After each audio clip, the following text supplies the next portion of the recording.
कहीं रास्ते कुछ बोलते नहीं, बस अपने भीतर कोई पुराना सपना थामे चुपचाप पहाड़ियों के बीच से बहते रहते हैं।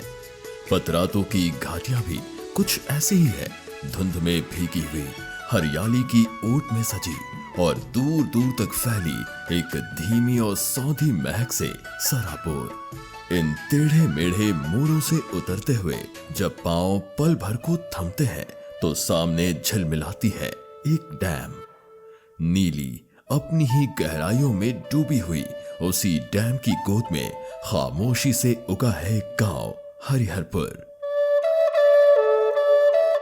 मिट्टी की खुशबू, खेतों का संगीत, गांव में बसा है सुकून का गीत। नमस्कार, जोहार, स्वागत करती हूं मैं आप सभी का दूरदर्शन के इस कार्यक्रम गांव यात्रा में। कहते हैं कि जब सुकून की जिंदगी बिताना है तो गांव चले आइए, लेकिन गांव की जो जीवन है वो इतनी आसान नहीं। ये जो सुकून है ये ग्रामीणों को घोर संघर्ष के बाद मिलती है और यही यहाँ की खूबी है कि संघर्षों में भी ये खूबसूरत सी जिंदगी बिताना सीख लेते हैं। और यही उद्देश्य है हमारे इस कार्यक्रम गांव यात्रा का कि ये खूबसूरत सी जिंदगी हम आप तक लेकर आए, सामना कराएं आपका लोगों की चुनौतियों से और कभी ना टूटते उनके हौसलों से। आज हमारा गांव यात्रा में गंतव्य होने वाला है हरिहरपुर गांव, जो कि पतरातू ब्लॉक में आता है। तो वक्त नहीं गवाएंगे, शुरू करेंगे अपने इस यात्रा को।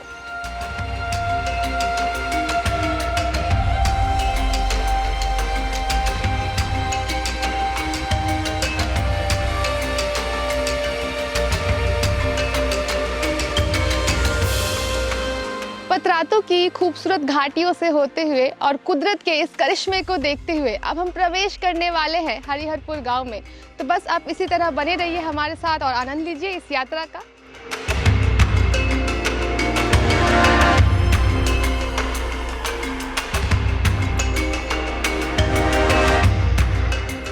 हरिहरपुर सिर्फ एक नाम नहीं, मिट्टी पर गिरती नंगे पांवों की ध्वनि है। किसी दहलीज पर पसरी सुनहरी धूप की आभा है और हवा में उड़ती बच्चों की हंसी इस गांव का पिटारा है। गांव की पतली गलियों में धूल उठती है जैसे किसी पुरानी कहानी के पन्ने हवा में पलटते हों। नन्हे पांव कंचों के पीछे भागते हैं, कभी हंसते कभी रूठते, जैसे छोटी छोटी खुशियां जमीन पर चमक रही हो। किसी दहरी पर बैठी हथेलियां धीरे धीरे महुआ के दानों को फटकती हैं, मानो हर दाने के साथ कोई भूली बिसरी याद चुन रही हो। खप्परों के नीचे से ताजी रोटियों की सुगंध बहती है, जैसे कोई अदृश्य धागा घर से गली तक, गली से आसमान तक बुनता चला जाता हो। ये हरिहरपुर है जहां समय की कोई घड़ी नहीं चलती। यहाँ धड़कनों की मिट्टी घुली है और हर सांस में बचपन की याद बसती है।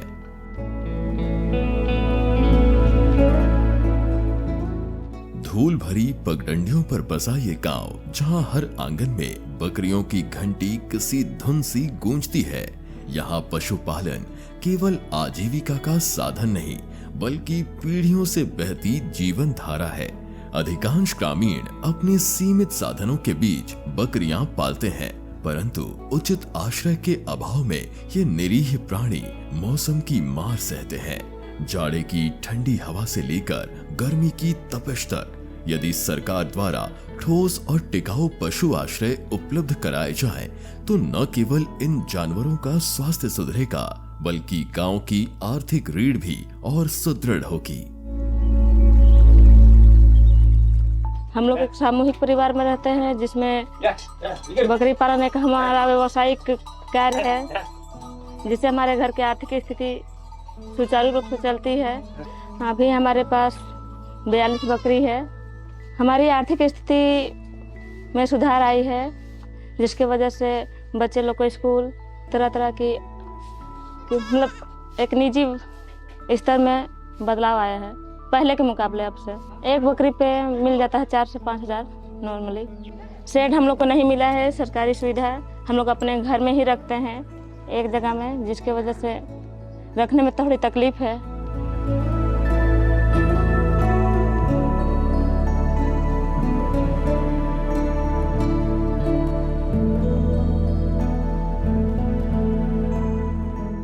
और समूह से हम गाय, पशु पालन से गाय लिए हैं और हम गाय से बहुत लाभ हुआ है।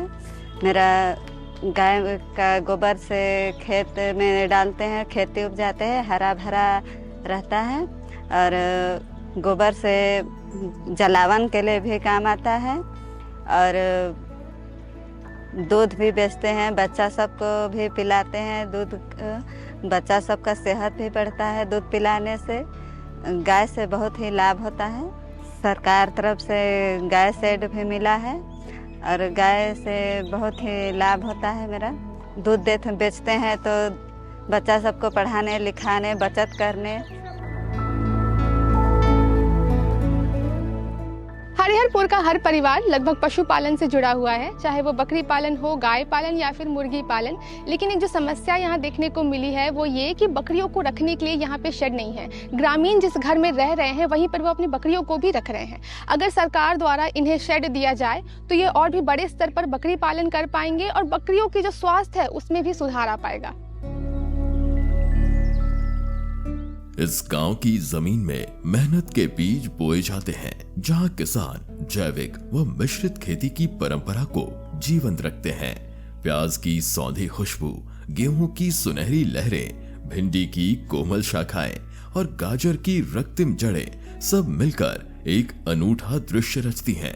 हर फसल किसान के धैर्य और श्रम का साक्षी है, परंतु इस स्वप्निल परिदृश्य के बीच एक मौन पीड़ा भी बहती है। सिंचाई की कमी।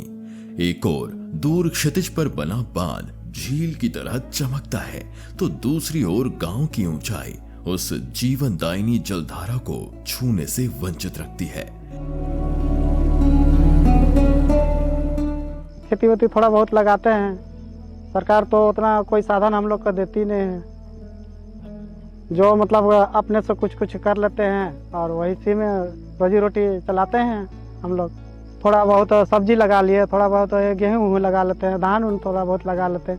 इसी में हम लोग का किसी तरह साल भर का किसी तरह गुजारा चला लेते हैं। सिंचाई का जैसे बोरिंग का साधन नहीं है, जैसे ये हम लोग का तो नदी डैम बहुत दूर हो जाता है तो कुआं तो सूख जाता है, डैम खींच लेता है। तो इससे अच्छा है कि बोरिंग अगर एक दो जगह हम लोग का टोला में कर देता है, उसी में मतलब कि सब तरफ बांट देता है ना, तो हम लोग का सबका आराम से खेती बाड़ी करके और जी लेते हैं।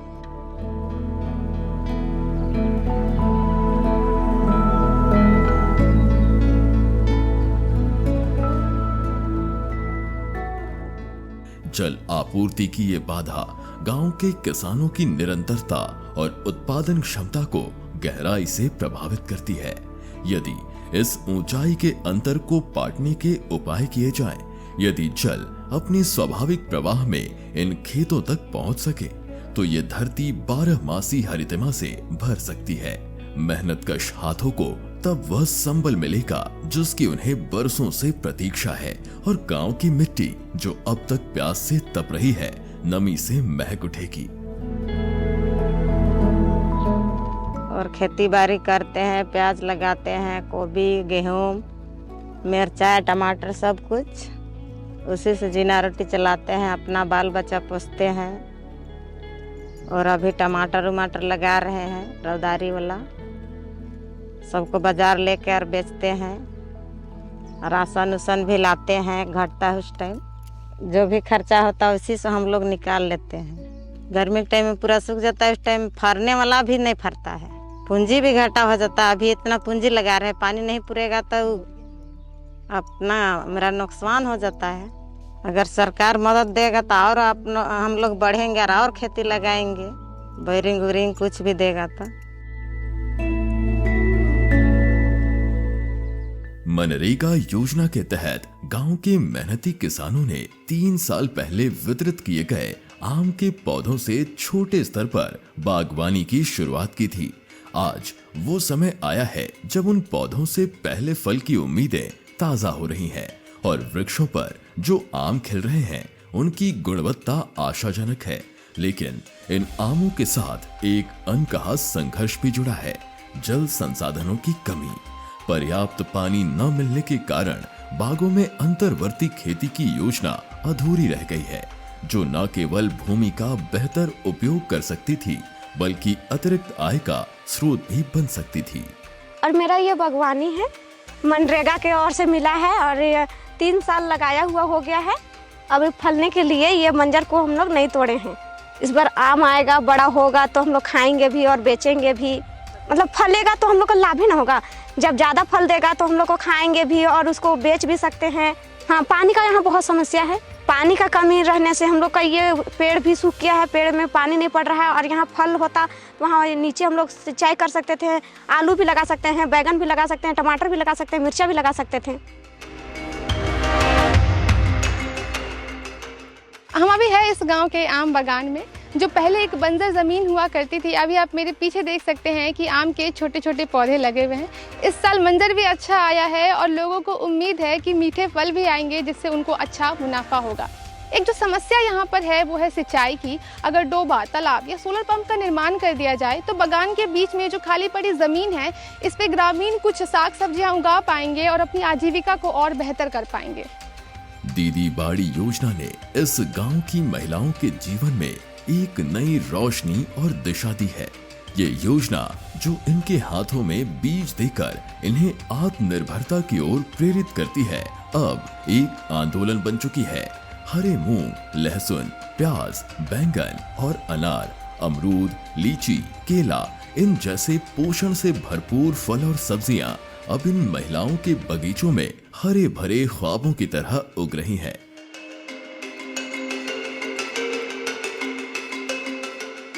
बाड़ी दीदी से मेरा मिला है बीज, जो बीज को मैं लगाई हूँ। जैसे मूंग का बीज मिला, वो मूंग का बीज को मैं बोई हूँ।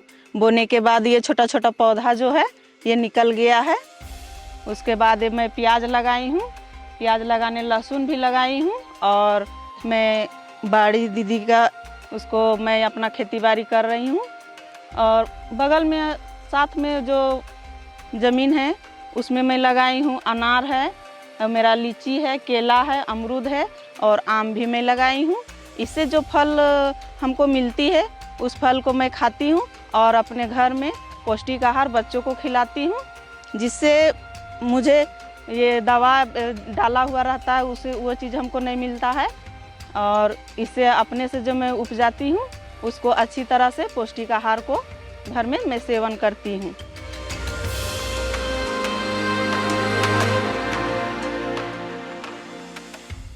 पहले उप मुखिया थे, लेकिन उसके साथ साथ खेती बाड़ी भी करते थे। लेकिन खेती बाड़ी में जो है सिंचाई का व्यवस्था नहीं था, इसलिए वैसा अच्छा से नहीं कर पाते थे। अब जो है प्रधानमंत्री कुसुम योजना के अंतर्गत सोलर सिंचाई सेट मिला है। इससे समय पर जो है सिंचाई कर पाते हैं और अधिक क्षेत्रों में जो है खेती लगा रहे हैं। अभी गर्मी के सीज़न में थोड़ा पानी कम हो जाता है, जिसके कारण कम गर्मी में खेती लगा है। खेती बाड़ी करके जो है अभी आमदनी अच्छे होने के कारण जो है बच्चे को अभी बाहर में पढ़ा रहे हैं।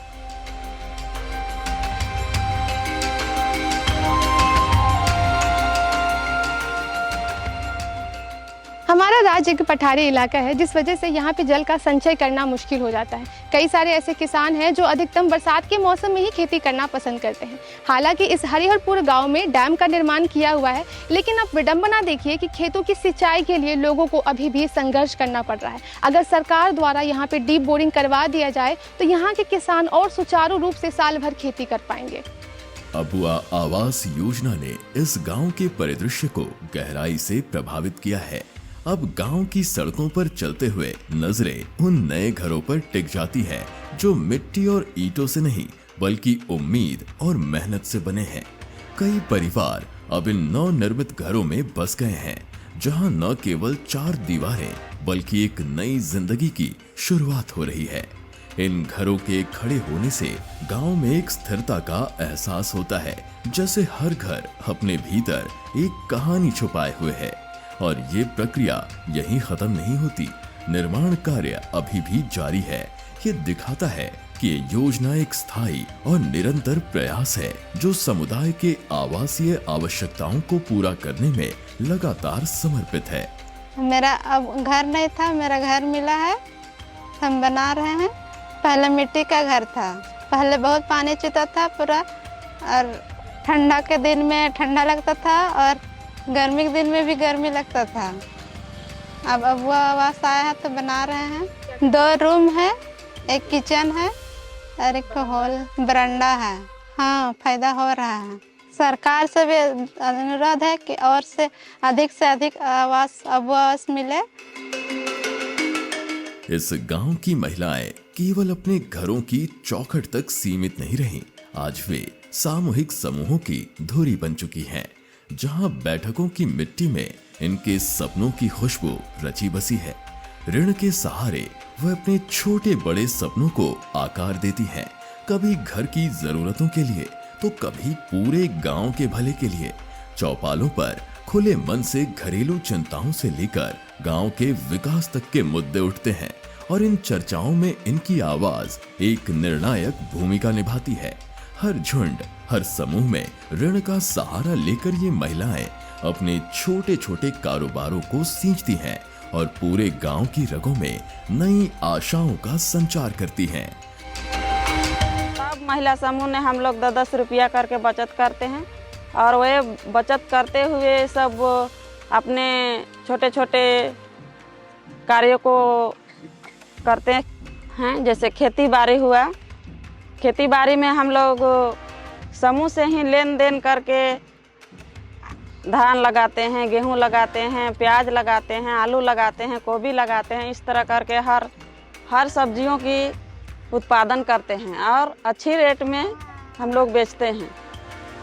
उसके बाद है कि जो वो बचत करते हैं उन से अपने बाल बच्चों को अच्छे तरह से पढ़ाई लिखाई कर रहे हैं और अपने रोजगारों को और आगे की ओर बढ़ा रहे हैं धीरे धीरे।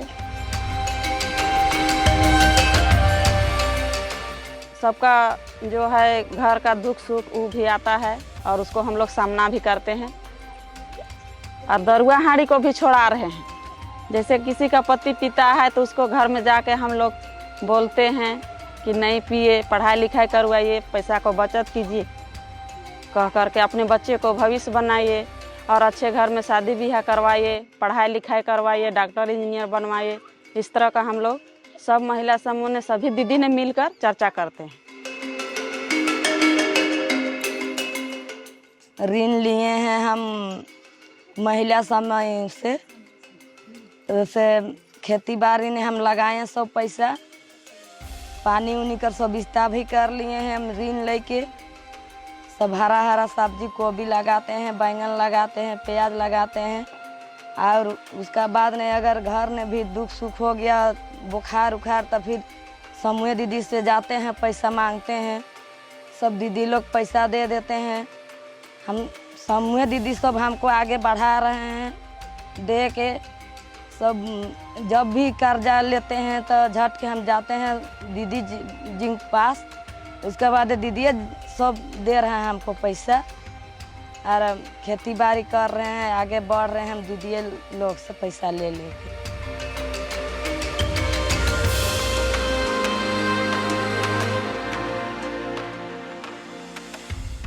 कभी इस गांव की महिलाओं के दिन पानी के घड़ों के साथ शुरू होते थे। धूप हो या धुंध, कंधों पर पानी का भार और मन में परिवार की चिंता। पर अब गांव के कोने कोने में खड़े जल मीनारों ने इनकी जिंदगी की धारा बदल दी है। साफ और मीठा पानी अब इनकी दहलीज पर है। सुबह की रसोई से लेकर कपड़े धोने तक सब कुछ सहज हो गया है। महिलाओं के कंधों से अब वो अनदेखा बोझ उतर गया है और इनके समय व श्रम को नई दिशाएं मिल रही हैं। अभी हमको टंकी से बहुत फायदा है, कुआं में पानी नहीं भरते हैं, पीने खाने नहाने के लिए बच्चा लोग को भी फायदा है, सबको फायदा है। पहले ना नहीं था तो बहुत समस्या थी, पानी भरने में भी हाथ में बहुत दर्द देता था और बहुत नीचे पानी नदी जाते थे धोने के लिए, कपड़ा उपड़ा बच्चा लोग को कपड़ा सबको धोने धाने के लिए। अब सामने में नल चालू करते हैं और नहाते धोवाते हैं।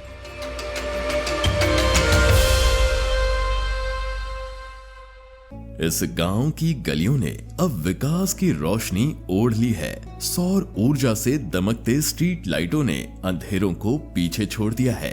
अब हर रास्ता रात में भी एक नई उम्मीद की तरह चमकता है।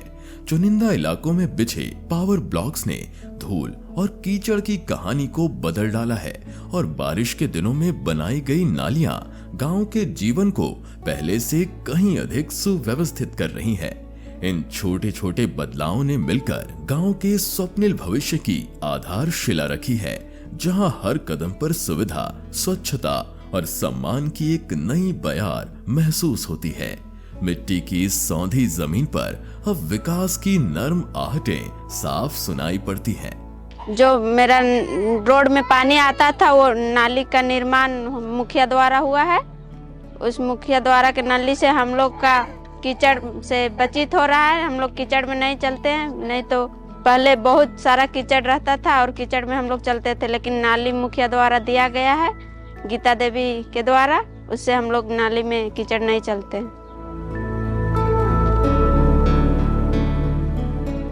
हरिहरपुर गांव, जहां संघर्ष और मेहनत की कहानियां सदियों से रची बसी हैं, आज एक नई दिशा में अग्रसर है।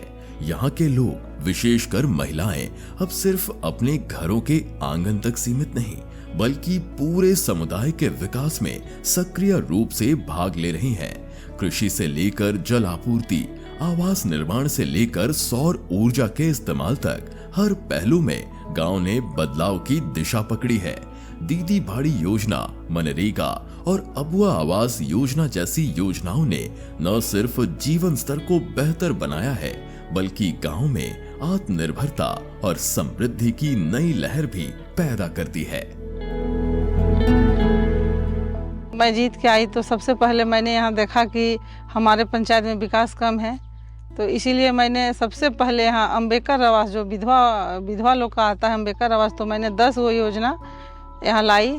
अम्बेडकर आवास जो हर महिला विधवा थी उनको मैंने सबसे पहले 10 ठो दिए। उसके बाद मैंने यहाँ नाली की कमी थी, जो मैंने नाली लाए। उसके बाद रोड की समस्या है, जो मैंने सांसद विधायक पास जाके रोड के लिए उन लोगों के पास बात रखे। उसके बाद मैंने यहाँ चापाकल की बहुत दिक्कत है, यहाँ पानी की, नल जल की, तो मैंने सबसे पहले नल जल यहाँ बात की अपने BDO सर से, नल जल का यहाँ व्यवस्था करवाने के लिए। फिर बहुत जगह मैंने पानी टंकी जल मीनार जो हमारे मुखिया फंड से होता है।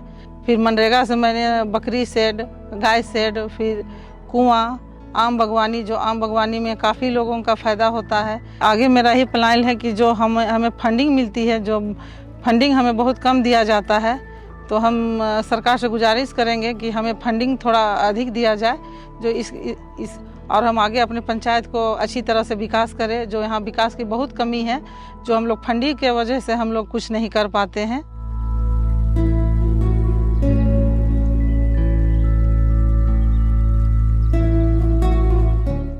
ये गांव अब सिर्फ एक चित्र नहीं, एक जीवित अनुभव बन चुका है, जहां जीवन के हर कदम पर मेहनत और संघर्ष की महक है।